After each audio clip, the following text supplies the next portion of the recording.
All right, well, let's see what it looks like. I may need to move around a little bit. All right. Well, there you are. Okay, well, Yeah, it's great to meet you. I really appreciate you taking the time to talk to me about what you're doing with social media governance. So no problem.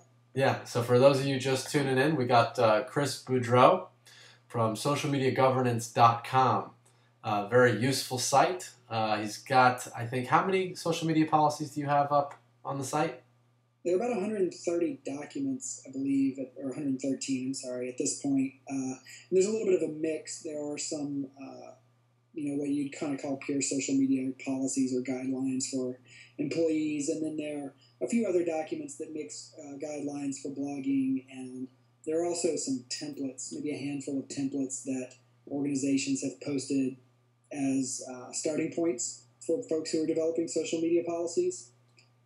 So there's a little bit of a mix in there, but it's over 100 documents. Great. And, I just to let people who may be watching this know, I mean, I found Chris's site through some searches, and he's really responsive. So if you have questions about social media policy, this is the guy to come to. Thanks. So, Chris, why don't we talk a little bit about just your background and kind of how you got to where you are now? So do you want to tell me a little bit about yourself, your background, professional, and what you're doing now?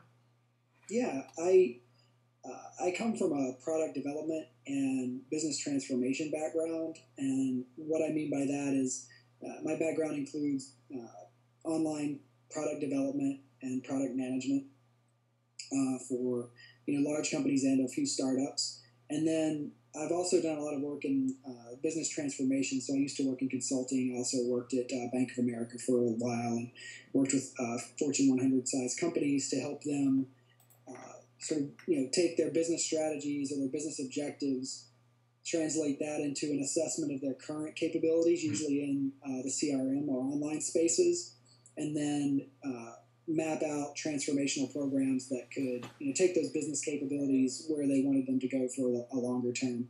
Interesting. And so my perspective on social media is a little bit different from, I think, a lot of early adopters that may come from more of a PR or communications background. My background is more about creating enduring capabilities for organizations.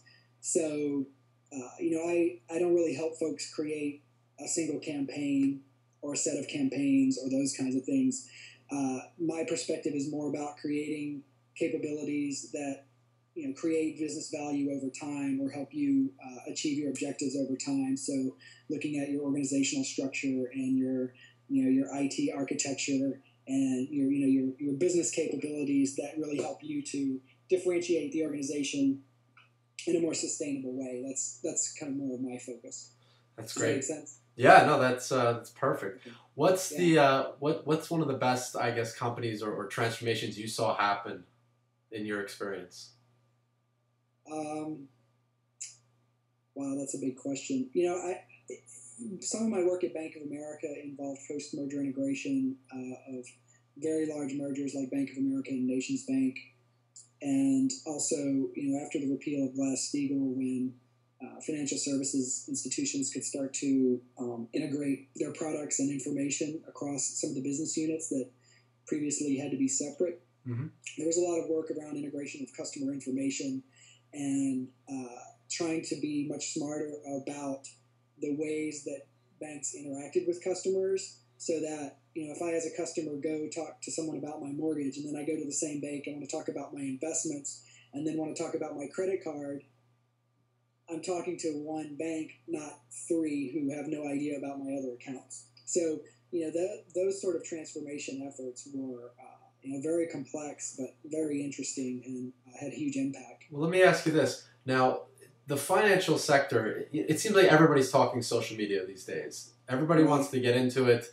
It was the buzzword of 2009. In fact, I'm going to ask you, and I'll throw this out now so you can maybe think about it in the back of your head. What's going to replace the term social media in 2010? But we'll get back to that one.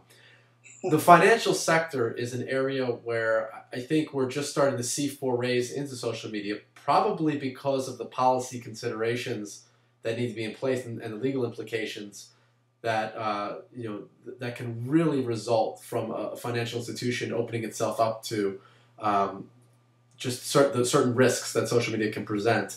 What do you think is going to ultimately benefit, and how can the financial players really get into social media moving forward? What do you see as their best move?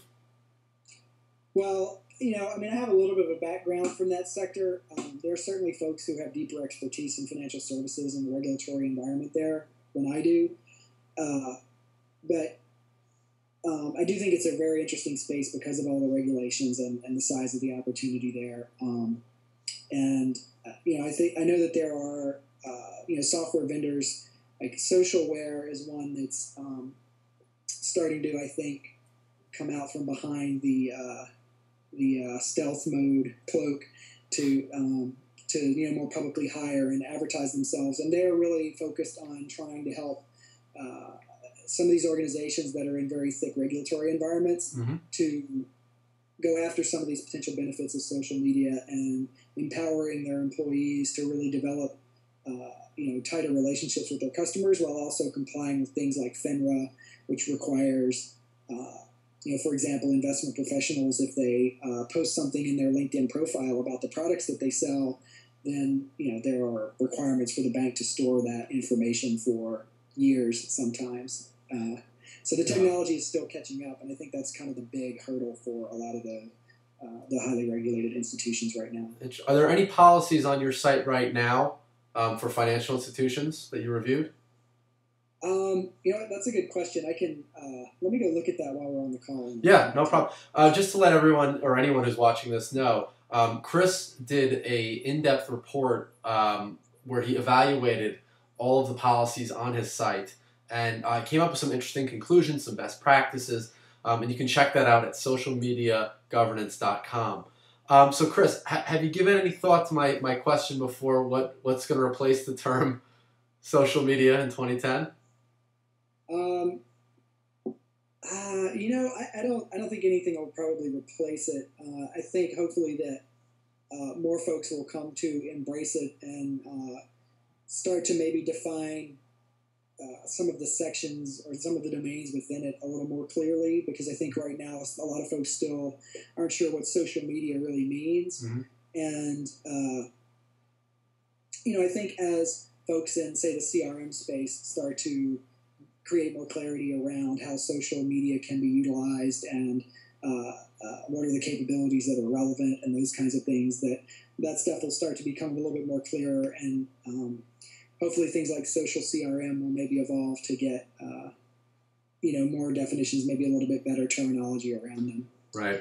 But I think social media, it's such a huge change to what so many people do and how so many organizations touch their customers and their employees that I think it'll be around for a little while.